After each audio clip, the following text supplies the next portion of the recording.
Imagine this. You're standing in the corner of a luxury ballroom at the Ritz-Carlton, watching your father toast his new marriage to 450 elite guests. You're wearing the same black dress as the catering staff because the name tag on your chest doesn't say daughter, it says housekeeper. When you approach the buffet table, your own brother blocks your path and announces loud enough for 3 tables to hear, "Food is for family only." Would you walk away quietly, or would you burn it all down? 3 months ago, that humiliation at my father's wedding became the catalyst for the most calculated corporate takedown in San Francisco history. While they were labeling me the help, I was secretly controlling 40% of their company through shell corporations. While they were denying me a seat at the family table, I was preparing to take their seats in the boardroom. My name is Victoria Sterling. I'm 32 years old, and this is the story of how being called housekeeper led to me putting my brother in handcuffs and my father in bankruptcy. If you're watching this, please subscribe and let me know where you are watching from. Let me paint you a picture of the Sterling Empire. Sterling Industries, $280 million in assets, 200 employees across 3 states, and a gleaming 45-story tower in downtown San Francisco. My father, Richard Sterling, built it from nothing, or so he loves to remind everyone at every opportunity. I graduated from Harvard MBA with distinction in 2016. Instead of joining the family business like Alexander had, I founded Nexus Advisory. By 2023, we were handling corporate restructuring for mid-sized tech companies, generating $45 million in annual revenue. Not bad for what my father called Victoria's little hobby. The first real sign came at Thanksgiving dinner 2023. 23 family members gathered around the mahogany table in my father's Nob Hill mansion. As Alexander bragged about closing a $50 million acquisition, Richard raised his glass. "At least Alexander gives me grandchildren and real value to the Sterling name," he announced. "Some people contribute to legacy, others just exist on the periphery." The email came 2 days later. Alexander, CCing our father and Cassandra, wrote, "Stop pretending your little consulting firm matters. You're embarrassing yourself trying to compete with real corporate work. Maybe focus on finding a husband instead." What Alexander didn't know was that I'd already purchased 8% of Sterling Industries through my first shell company, Evergreen Holdings, LLC. The shares were bought from a disgruntled board member who Richard had pushed out. Eleanor Blackwood had been more than happy to sell to an anonymous investor who shared her vision for corporate accountability. "Your little hobby business doesn't compare to real corporate work, Victoria," Richard had said when I'd tried to propose a joint venture 6 months earlier. He'd actually laughed, shuffling my presentation into his trash bin without opening it. That presentation projected how Nexus Advisory could save Sterling Industries $30 million through restructuring. But why would he listen to his disappointment of a daughter? The second blow came in January 2024, completely by accident. I'd stopped by Sterling Industries to drop off a birthday gift for my father's secretary, Margaret. She'd always been kind to me despite everything. While waiting in the executive conference room, I noticed a folder marked Sterling Estate Planning Confidential left on the table. I shouldn't have looked, but I did. The new will, dated January 15, 2024, was crystal clear. Alexander would inherit 100% of Sterling Industries shares, all real estate holdings, and the family trust valued at $180 million. Cassandra, my father's wife of barely 18 months, would receive $30 million in cash, the Napa Vineyard, and the Tahoe vacation home. Even Alexander's ex-wife was mentioned, a $2 million education trust for their children. My name appeared exactly once, in the section titled Disinheritance Clause. Victoria Ann Sterling shall receive no portion of the estate, as she has chosen to pursue interests contrary to the family's values, and has failed to contribute meaningfully to the Sterling legacy. Failed to contribute meaningfully. The words blurred as my hands shook. 8 years of building my own company, 12 major clients saved from bankruptcy, 200 employees who depended on me. None of it meaningful enough for Richard Sterling. I carefully photographed every page before placing the folder back exactly as I'd found it. That evening, I sat in my Pacific Heights apartment, staring at those photos on my laptop. Most people would have cried, maybe confronted their father, demanded answers. Instead, I opened another browser tab and logged into my Seventh Shell Company account. If I wasn't family enough to inherit, then I'd simply buy what was never going to be given. The market price for Sterling Industries shares had never looked more reasonable. By February 2024, the stakes had become impossibly clear. Sterling Industries was orchestrating a massive merger with Pinnacle Corp, a $500 million deal that would reshape the entire West Coast logistics industry. The announcement was scheduled for March 18th at the annual shareholders meeting. Alexander would become CEO of the combined entity, commanding a company worth nearly $1 billion. But here's what kept me awake at night. My company, Nexus Advisory, had 200 employees depending on their next paycheck. 3 of our largest clients, companies worth a combined $300 million, had Sterling Industries connections. One word from Richard or Alexander, and those contracts would evaporate. They'd already proven they could be vindictive. When my father's former CFO, Thomas Brennan, had dared to start his own firm, Richard made sure he never got a single Fortune 500 client again. After the merger, we'll make sure certain consultancies never work in this city again, Alexander had said at a Chamber of Commerce event, loud enough for me to hear from across the room. He'd been holding court with 5 CEOs, all of whom did business with both Sterling Industries and Nexus Advisory. The threat wasn't subtle. Then, February 28th, 11:47 p.m., my phone buzzed with an encrypted email from Marcus Coleman. Subject: Urgent. They're destroying evidence. Victoria, they know I've been documenting the Meridian Holdings transactions. Alexander ordered all physical records destroyed by March 10th. Digital records are being updated to remove traces. If you want proof of the embezzlement, we have less than 10 days. The $15 million they stole from employee pensions, it's all going to disappear from the books. I've hidden copies, but if they find out I'm the whistleblower before the 18th, I'm finished. They've already threatened my daughter's scholarship to Stanford. Please tell me you have a plan. A plan? I looked at my wall of sticky notes mapping out Sterling Industries' corporate structure, ownership records, and voting bylaws.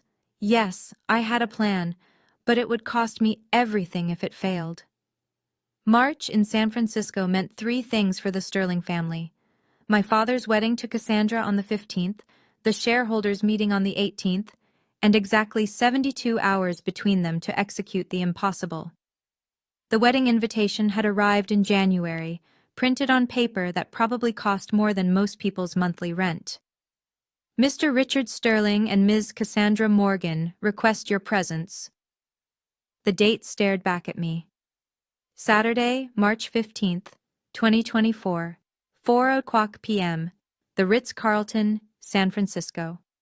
450 guests. Black tie required. The shareholders' meeting notice came through official channels. Monday, March 18th, 2024, 9:00 a.m., Sterling Tower, 45th floor boardroom. Agenda: Approval of Pinnacle Corp merger. The vote that would cement Alexander's rise to ultimate power. 72 hours. That's all I'd have between watching my family publicly humiliate me and my chance to reveal the truth. 72 hours to coordinate with lawyers, compile evidence, ensure witnesses were protected, and guarantee the SEC would be present. Most hostile takeovers took months of planning. I'd have a weekend. My phone vibrated. An encrypted message from Eleanor Blackwood. The March 18th vote will reshape everything. Be ready. I've convinced 4 other board members to attend in person. They're expecting fireworks from Alexander's presentation. They have no idea what's really coming. P.S. I heard about the wedding arrangements. Stay strong. Wedding arrangements. I pulled up the email from Cassandra's wedding planner. You'll be in the receiving line as household staff coordinator. Please wear a simple black dress, nothing that would distract from the wedding party. 3 days to go from household staff coordinator to the person who would bring down an empire. The timeline was insane. But then again, they'd spent years making me feel insane for believing I had value. Time to prove them wrong. The dress fitting at Neiman Marcus should have been simple. March 10th, 5 days before the wedding.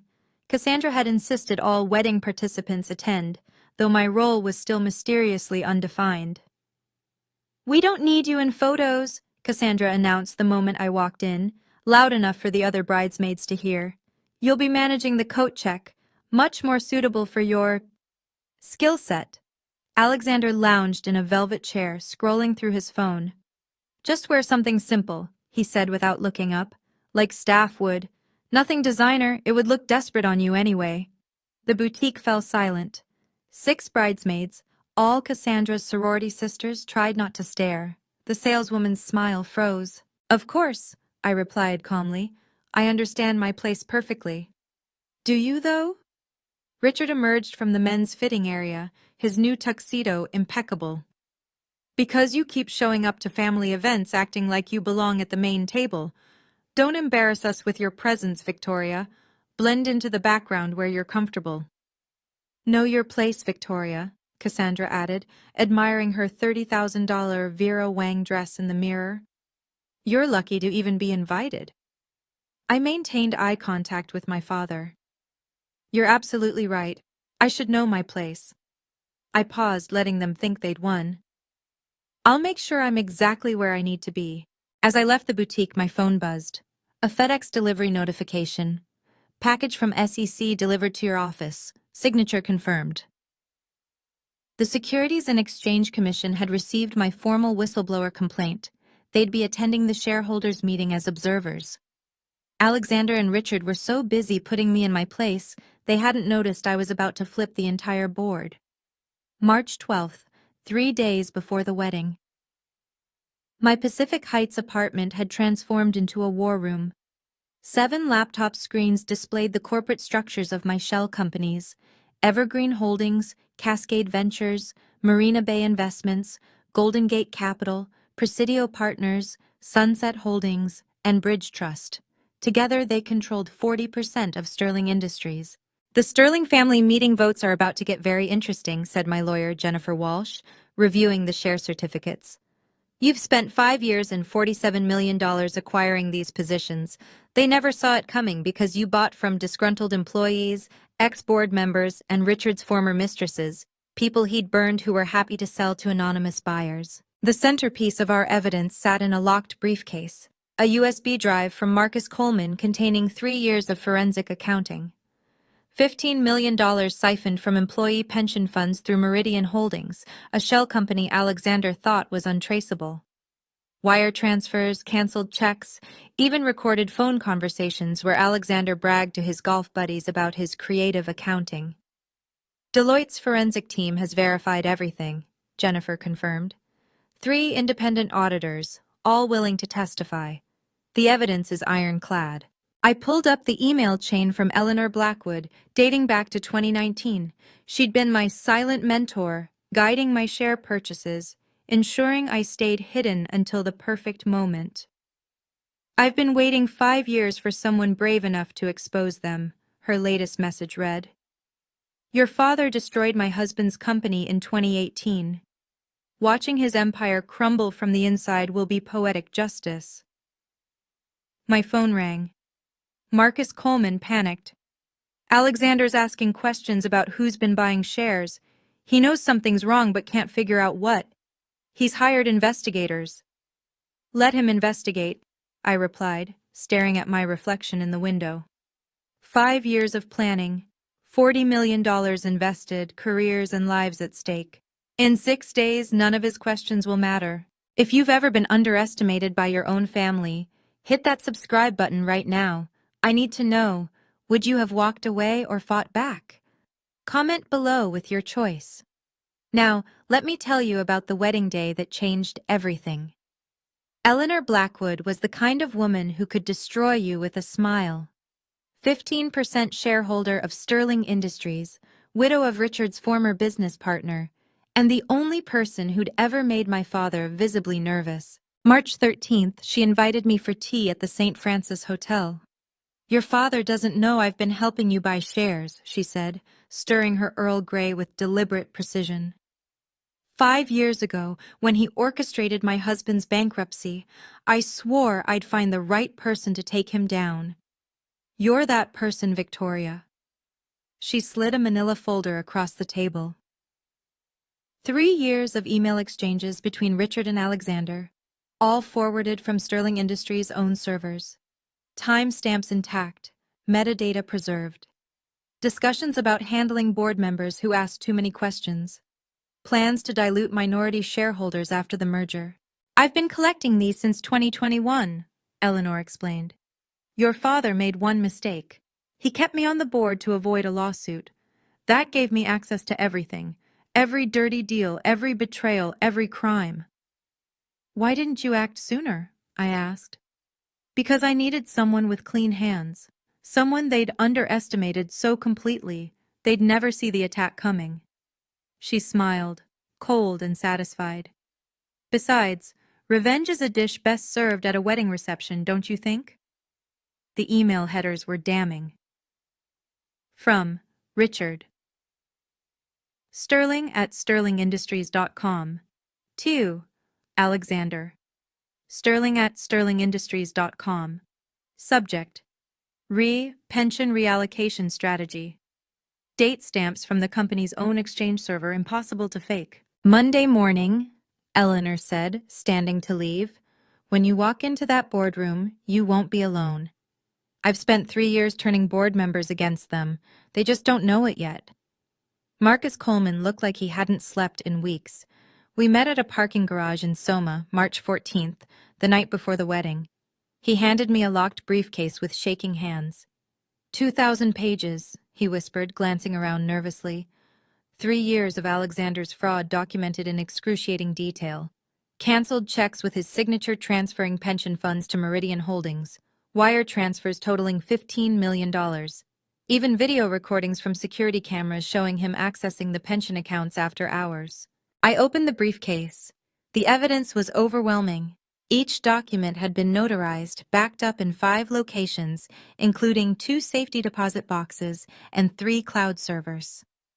The crown jewel, a recorded Zoom call from December 2023, where Alexander explicitly told his personal banker to make the pension money disappear into Meridian before the audit. These documents have been notarized and backed up in 5 locations, Marcus confirmed. My lawyer has copies. The FBI has been notified but agreed to wait until after Monday's meeting to act. Alexander is still investigating who's been buying shares. He has no idea about this. A text interrupted us. From Alexander. Strange market activity in our shares. Someone's been accumulating. Find out who. Marcus went pale.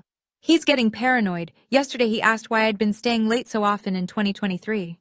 After Monday, his paranoia won't matter, I assured him. Your daughter's Stanford scholarship? Eleanor Blackwood personally guaranteed it. Full ride, no matter what happens to me.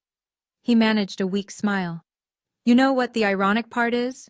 Alexander taught me everything about forensic accounting. He created his own destroyer. I locked the briefcase. $15 million stolen from hardworking employees' retirements. Monday morning, Alexander would discover that every transaction had been meticulously documented by the very person he'd trained to hide them. These documents will be projected on a 100-inch screen in front of the entire board, I promised Marcus. His victims will get justice. March 15th, 2024. The Ritz-Carlton San Francisco gleamed under perfect spring sunshine. 450 guests in designer clothing streamed through the lobby. CEOs, senators, federal judges, the entire West Coast elite gathered to celebrate Richard Sterling's second chance at happiness. My name tag was waiting at the registration table, in elegant calligraphy, Victoria, Housekeeper, not Victoria Sterling, not daughter of the groom, just Victoria, Housekeeper. The wedding coordinator, a nervous woman named Patricia, couldn't meet my eyes. Mrs. Morgan Sterling specifically requested this arrangement. You're to stand by the service entrance during the ceremony. No assigned seating for the reception. The ceremony space held 450 gilt chairs facing an altar drowning in white orchids. Every chair had a name card except for the corner where I was directed to stand. 3 servers joined me there, all of us in black, invisible against the dark draping. Richard walked past during his entrance, his eyes sliding over me like I was furniture. Cassandra followed in her $30,000 dress, pausing just long enough to stage whisper to her maid of honor. "Staff should stay in the service area. We don't want any confusion about who belongs here." The CEO of Terralink Corporation stood 3 feet away. The federal judge who'd overseen Sterling Industries' biggest lawsuit sat in the front row. The publisher of the San Francisco Chronicle took photos. All of them witnessed Cassandra's pronouncement. Several shifted uncomfortably. During the vows, as Richard promised to honor and cherish, I felt my phone vibrate. Eleanor Blackwood, seated in the 3rd row, had sent a photo of my name tag with the caption, "Evidence collected." The reception was worse. 450 place settings at crystal-laden tables. No seat for me. When I approached the buffet, Alexander materialized, blocking my path. "Food is for family only," he laughed, loud enough for the nearby tables to hear. "Honestly, Victoria, know your place." That's when I felt something shift inside me, not break, crystallize. Years of accepting their contempt, hoping for recognition that would never come, ended in that moment. I stood straighter, looked Alexander directly in the eyes, and smiled, a real smile. Because I knew something he didn't. In 72 hours, he'd be in handcuffs. The moment arrived during Richard's toast. He stood at the head table, champagne flute raised, Cassandra glowing beside him. 450 faces turned toward them as he began his speech about family, legacy, and the people who truly matter. "Family," Richard declared, his voice carrying across the ballroom, "is about contribution. It's about adding value. Some people," his eyes found me standing by the service door, "simply exist on the periphery, never quite measuring up. But today, we celebrate those who do." The room applauded. Alexander raised his glass toward me with a mocking salute. Cassandra's friends tittered behind manicured hands. I walked forward, every step deliberate, crossing the entire ballroom. Conversations died. Forks stopped moving. Richard's smile faltered as I approached the head table. I reached up and removed the family ring. My grandmother's ring, the one she'd given me before she died. The last person in the family who'd believed in me. I set it on the table in front of Richard with a soft click that somehow echoed in the silent room. "Then I'm no longer your family," I said, my voice carrying the same clarity as his toast. "If I'm just staff, then you're just another company to take over." Richard's face went white. Alexander started to stand, but I was already walking away. 450 members of San Francisco's elite watched me leave through the main entrance, not the service door. The whispers started before I even reached the lobby. In the parking lot, I pulled out my phone and typed 5 words to Jennifer Walsh. "Execute Project Revelation. Full acceleration." Her response was immediate. "Understood. SEC notified. Deloitte's team activated. Board members confirmed for Monday. All systems go." I sat in my Tesla, looking back at the glowing ballroom windows. They were probably laughing about my dramatic exit, turning it into another story about unstable Victoria. Let them laugh. They had exactly 71 hours and 23 minutes left of their empire. The next 48 hours blurred together in a symphony of precision planning. My apartment became command central for the most carefully orchestrated corporate takedown in San Francisco history. Saturday night through Monday dawn, Jennifer Walsh and her team of 12 lawyers worked in shifts preparing SEC filings, shareholder notifications, and cease and desist orders. Every document had to be perfect. One procedural error, and Alexander's lawyers would tear us apart. Sunday, 2:00 p.m. Deloitte's forensic accounting team delivered their preliminary report. "The embezzlement is worse than we thought," the lead auditor said. "It's not just $15 million. There's another $8 million hidden in offshore accounts, $23 million total." Sunday, 6:00 p.m. The SEC confirmed attendance. James Mitchell, senior investigator, would personally observe Monday's meeting. "We've opened a formal investigation based on your whistleblower complaint," he confirmed. "If your evidence holds, we'll make arrests on site." Sunday, 11:00 p.m. 17 of 23 board members confirmed they'd attend in person instead of calling in. Eleanor had done her work well. They smelled blood in the water. Monday, 3:00 a.m. I couldn't sleep. I stood at my window, watching the city lights, holding the USB drive that would destroy Alexander. 6 months ago, I'd started planning this moment. But really, they'd been planning it for me for years. Every dismissive comment, every public humiliation, every reminder that I wasn't good enough. Monday, 6:00 a.m. Final confirmation from Marcus Coleman. "I'm in the building. All original documents are in the boardroom safe. Alexander has no idea." Monday, 7:00 a.m. I put on my best suit, Armani, charcoal gray, the one I'd worn to close my biggest client deal. In 2 hours, the Sterling Empire would face its reckoning. Can you imagine the look on their faces? If this story resonates with you, please share it with someone who needs to hear it. And don't forget to subscribe, because what happens in that boardroom is beyond their worst nightmares. March 18th, 2024, 9:00 a.m. Sterling Tower's 45th floor boardroom was Alexander's kingdom. Floor-to-ceiling windows overlooking the bay, a mahogany table that cost more than most people's houses, and a 100-inch presentation screen where he was displaying his merger masterpiece. "The Pinnacle acquisition will position us as the dominant force in West Coast logistics," Alexander proclaimed to the assembled board. 23 board members, 5 executive VPs, and a handful of assistants filled the room. "Within 18 months, we'll control—" The double doors opened. I walked in, flanked by 5 lawyers from Walsh & Associates, each carrying briefcases that might as well have been loaded weapons. The room fell silent. Alexander's laser pointer dropped from his hand, clattering on the marble floor. "What the hell are you doing here?" Richard stood up, his face already reddening. "This is a closed session. Security!" "I'm here as the designated representative of 40% of Sterling Industries shareholders," I announced, Jennifer Walsh stepping forward with the documentation.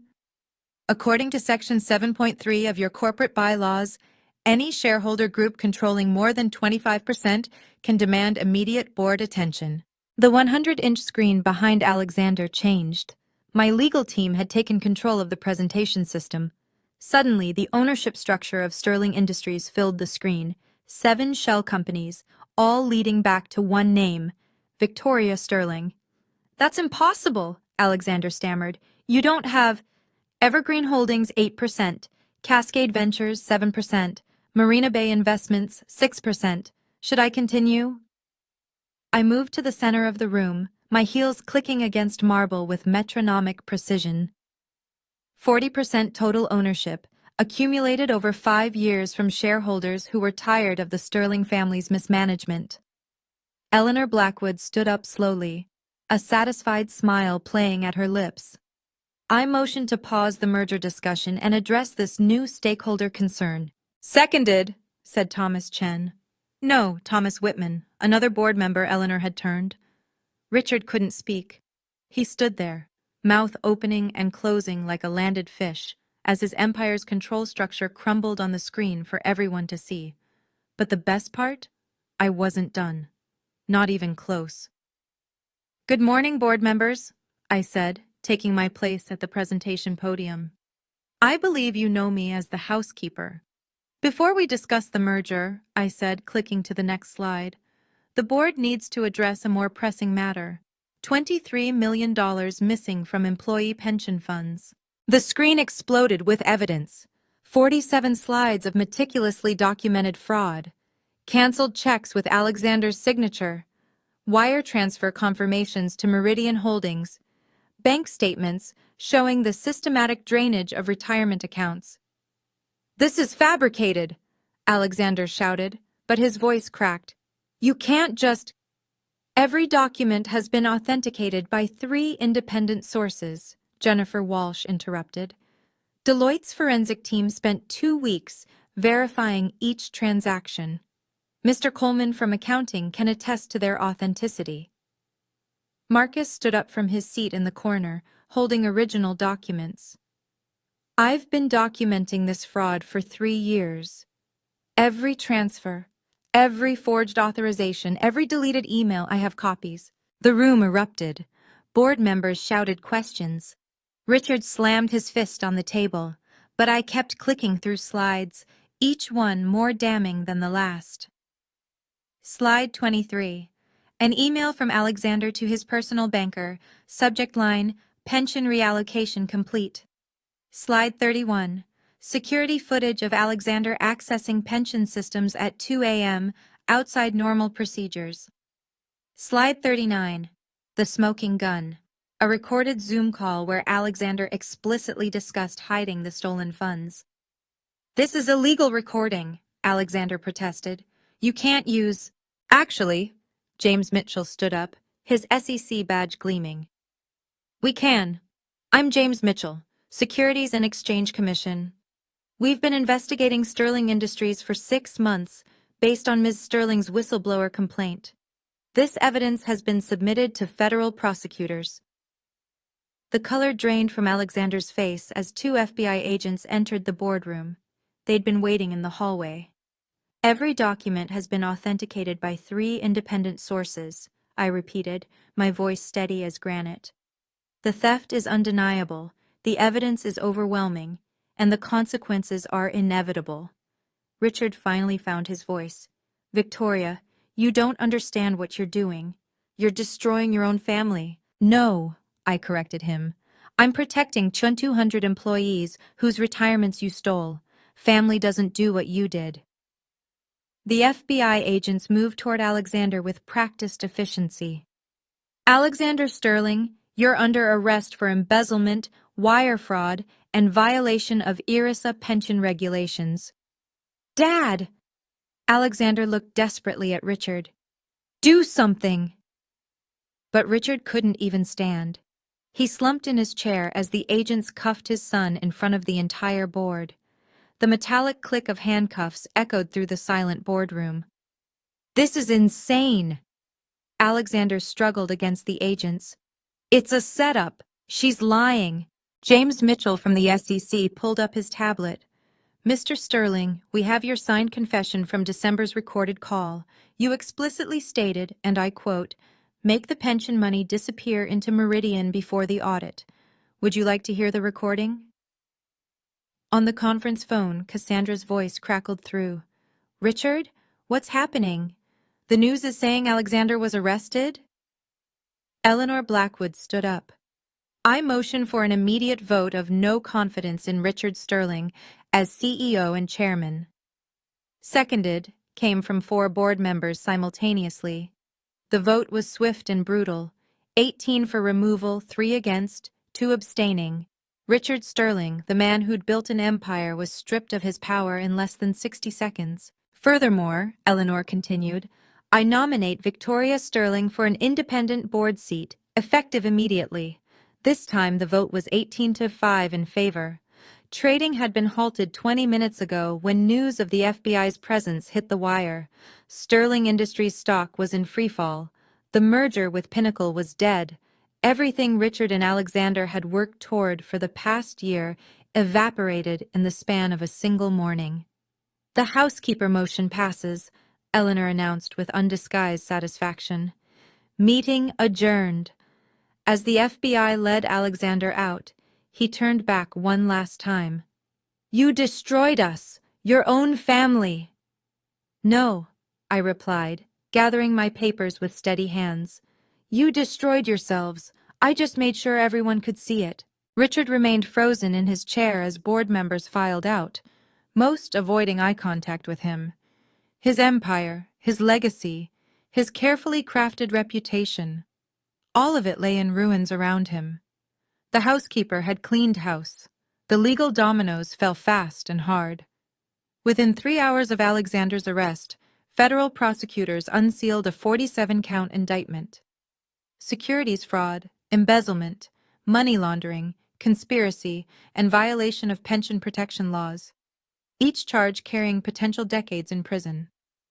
Alexander Sterling faces a minimum of 15 years if convicted on even half these counts, the lead prosecutor announced at an impromptu press conference outside Sterling Tower.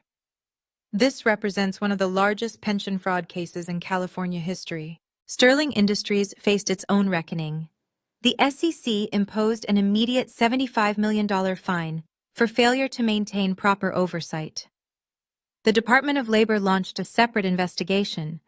3 class action lawsuits were filed before markets closed, seeking damages exceeding $200 million. But I wasn't interested in revenge theater. That afternoon, I sat with Jennifer Walsh and Sterling Industries' interim CEO to structure the solution. Every penny stolen from the pension fund will be restored, I stated.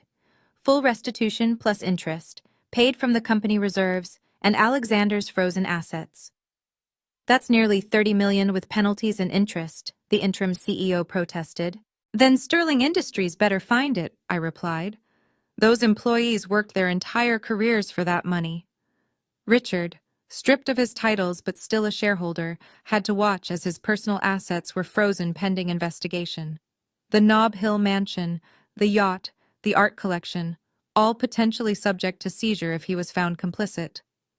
By 5 p.m., the pension fund had received its first emergency restoration payment of $10 million. The remaining amount would be paid within 90 days, supervised by federal monitors. Justice isn't revenge, it's accountability, I told the employee committee that had gathered in the lobby. Your retirements are safe. That's all that really mattered. Marcus Coleman pulled me aside afterward. They offered me chief financial officer, he said, still seeming stunned. The board wants someone they can trust. You've earned it, I replied. You risked everything to protect those employees. He nodded, then asked quietly, what about you? You could be CEO. The board would support it. No, I said firmly. I don't want their empire. I just wanted my dignity back. The personal aftermath was swift and merciless. Cassandra filed for divorce within 48 hours, but her prenuptial agreement was ironclad. She'd get nothing from frozen assets. The wedding that had cost $500,000 became the most expensive humiliation in San Francisco social history.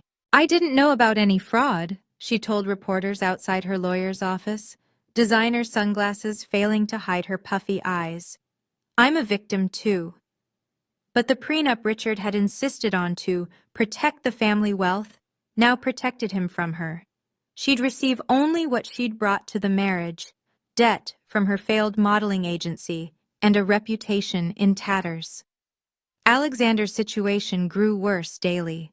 His wife filed for sole custody of their children. His country club revoked his membership. His name was removed from every charity board in the city. The golden boy who'd had everything handed to him now sat in federal detention, bail denied as a flight risk.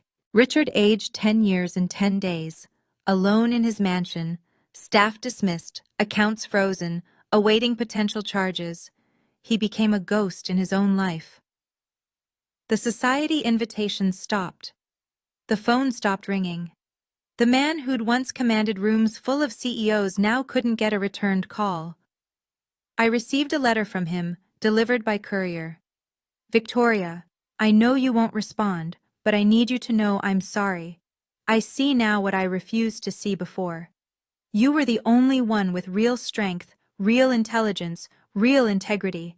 I was so blinded by my own prejudices that I pushed away the only child who truly inherited my business acumen. I don't ask for forgiveness. I just wanted you to know. I filed it with my lawyer, unanswered. Apologies without change are just manipulation. The Sterling Industries scandal sent shockwaves through San Francisco's business community. Within 2 weeks, 3 Fortune 500 CEOs called me personally, not to condemn, but to hire Nexus Advisory. If you could uncover that level of fraud at Sterling, the CEO of Bayside Technologies said, Imagine what you could find in our inefficiencies. We need that kind of forensic insight. Nexus Advisory's second quarter revenues exploded from $45 million to $135 million annually. We hired 50 new consultants to handle the influx of clients wanting Sterling-level audits. The woman they'd dismissed as running a hobby business now commanded higher fees than McKinsey. The ripple effects continued. 12 other corporations announced emergency audits of their pension funds. The SEC launched Operation Integrity, investigating financial controls at 15 major firms. Corporate boards across the country suddenly became very interested in their whistleblower protections. Harvard Business School called. They wanted to make the Sterling Industries takedown a case study in corporate governance and stakeholder activism. It's the perfect example of how overlooked stakeholders can legally reclaim power, the dean explained. Your methodical approach over 5 years. It's brilliant. Marcus Coleman transformed Sterling Industries' financial operations. Under his leadership, employee morale soared. The company implemented the strictest financial controls in the industry. Stock prices, after the initial crash, began recovering as investors recognized the company was finally being run ethically. Eleanor Blackwood invited me to lunch at the St. Francis Hotel, the same place where she'd given me the crucial evidence. "You've done something remarkable," she said. "Not just the takedown. Anyone with money could have done that. But you did it without becoming them. You kept your integrity." Wall Street Journal ran a front-page story. The Housekeeper Who Cleaned House: How Victoria Sterling's Patient Revolution Reformed Corporate America. The article noted that my methods had become a template for ethical corporate activism. "Integrity became our strongest business asset," I told the reporter. "Turns out, that's worth more than any inheritance." The 450 wedding guests who'd witnessed my humiliation suddenly developed collective amnesia about their silence.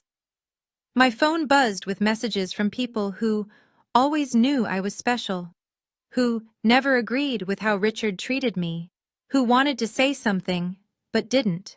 Patricia Vanderworth, who'd laughed when Cassandra called me staff, sent an elaborate flower arrangement with a card. "Always admired your strength." I donated the flowers to a hospice. The country club that had never once invited me to member events suddenly offered me an honorary membership. "We'd be honored to have such a prominent business leader," they gushed. I declined. But the most telling reaction came from the employees of Sterling Industries. They created a plaque that now hangs in the lobby. "Victoria Sterling, the board member who saved our future." Underneath, 1,200 signatures from grateful employees whose retirements were restored. Marcus Coleman instituted Integrity Day at Sterling Industries, an annual reminder of what happens when leadership forgets its responsibilities. He tripled the whistleblower protection budget and created an anonymous reporting system that reported directly to external auditors. The Housekeeper label became a symbol of corporate courage, one employee told a documentary crew filming the story. "She showed us that titles don't determine worth, actions do." Even Alexander's former allies distanced themselves. His golf buddies claimed they always suspected something was off. His fraternity brothers quietly removed his photos from their wall of success. The San Francisco Chronicle ran an editorial.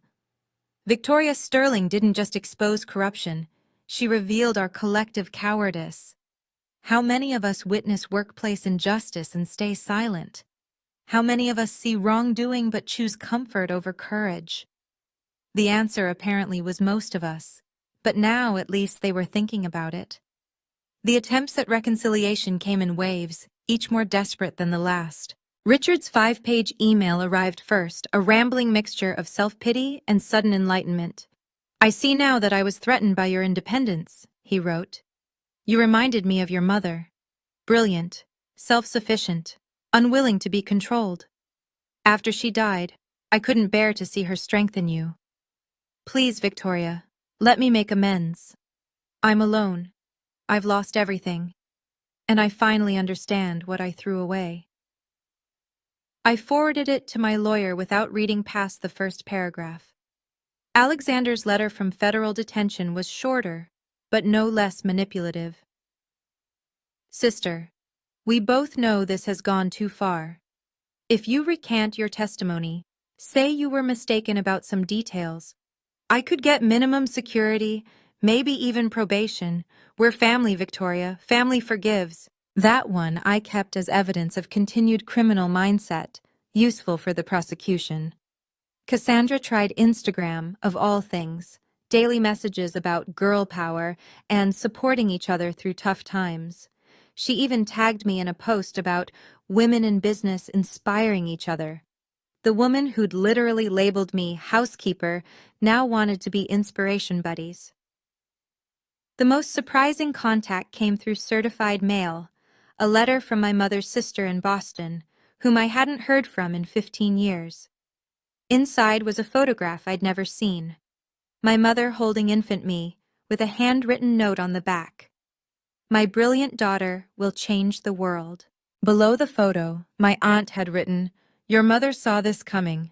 Before she died, she told me Richard would try to diminish you because your light would expose his darkness. She made me promise to send this when you finally stood up to him. She'd be so proud." That letter I kept. The rest went into a folder labeled "No response necessary" that my lawyer maintained. Apologies without change are just manipulation, and I had no interest in being manipulated anymore. Setting boundaries after a lifetime of accepting disrespect required surgical precision. Jennifer Walsh helped me draft the protocols that would govern any future contact with the Sterling family. All communication must go through legal counsel, the document stated. No direct contact via phone, email, social media, or in person. Any attempt at direct contact will be considered harassment and met with appropriate legal action. I blocked Richard, Alexander, and Cassandra on every platform. Their phone numbers, email addresses, even their lawyers' paralegals, all filtered straight to Jennifer's firm. The wall between us wasn't built from anger, but from self-preservation. The restraining order against Cassandra became necessary when she showed up at my office building 3 times in 1 week, tearfully telling security she was my stepmother and had a family emergency.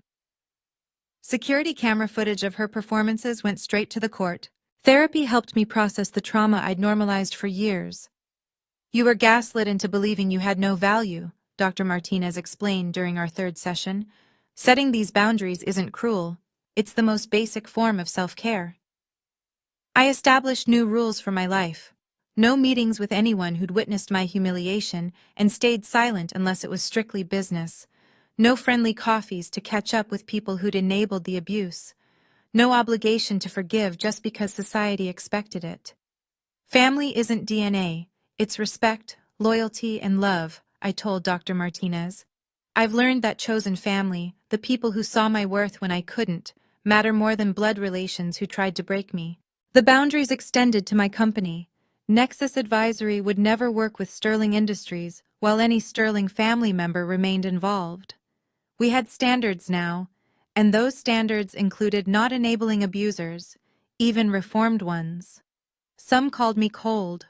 Others said I was unforgiving. But for the first time in my life, I felt safe, protected, valued. The boundaries weren't walls keeping others out. They were foundations keeping me stable. By September 2024, 6 months after the boardroom coup, Nexus Advisory's valuation hit $500 million. We announced our IPO with Goldman Sachs as lead underwriter. The hobby business that didn't matter was about to go public at a valuation that exceeded Sterling Industries' current market cap. I established the Sterling Foundation, deliberately using the name, with $50 million of my own money. Its mission, providing full-ride MBA scholarships for women who'd been told they weren't good enough. The first recipient was Marcus Coleman's daughter, who'd almost lost her Stanford spot due to Alexander's threats. My engagement to David Chen happened quietly. He'd been there through everything, never trying to fix or save me, just standing beside me as I saved myself. He proposed not with fanfare, but with a simple question over morning coffee. "Want to build something beautiful together?" The answer was yes. The chosen family I'd built became my real family. Eleanor Blackwood, my unofficial mentor. Marcus Coleman, the brother I should have had. Jennifer Walsh, the protector I'd needed. My employees at Nexus, who'd trusted me when I barely trusted myself. We gathered for Thanksgiving 2024 at my new Marine County home. Not a mansion, just a place filled with warmth and laughter. 23 people who'd earned their seats at my table through loyalty and love, not blood or obligation. Success is the best revenge, but peace is the ultimate victory, I toasted, looking at the faces of people who actually cared about me. David raised his glass. To Victoria, who showed us that sometimes the best way to clean house is to build a better one. The laughter that followed was real, unmarred by hidden contempt or conditional acceptance. This was what family was supposed to feel like. Looking back now, 3 months after that wedding where they labeled me housekeeper, I don't feel anger anymore, just clarity. I spent 32 years trying to earn love that was never available, respect that was conditionally withheld, a place at a table that was always just out of reach. The sterling silver spoon I was supposedly born with turned out to be stainless steel. Functional, but never quite good enough for the sterling standard. But here's what Richard and Alexander never understood. Stainless steel doesn't tarnish. It doesn't need constant polishing to maintain its value. It's strong, practical, and resilient. Just like the daughter and sister they threw away. The empire they built on ego and embezzlement crumbled in a single morning. The legacy they killed themselves protecting evaporated the moment handcuffs clicked. The family name they valued above actual family became synonymous with corporate fraud. Meanwhile, I built something real. A company based on integrity. Relationships rooted in respect. A life where my worth isn't determined by those who refuse to see it. Your worth isn't determined by those who refuse to see it. I tell this to every scholarship recipient, every young woman who comes to me with stories of being overlooked, undervalued, dismissed. Your worth exists, whether they acknowledge it or not. The family ring I returned to Richard that day, he tried to send it back through his lawyer, claiming it was rightfully mine as the eldest daughter. I had it auctioned for charity. It raised $30,000 for a women's shelter. That ring had been in the Sterling family for 4 generations, but it took leaving the family to finally do some good. I'm Victoria Sterling. I'm the housekeeper who cleaned house, and I've never been more proud of my name, not because of who gave it to me, but because of what I made it mean. If my story helped you realize your own worth, please subscribe and share this with someone who needs to hear it. What boundaries do you need to set with toxic family members? Let me know in the comments. And remember, you don't need anyone's permission to be successful. Thank you for listening to my story.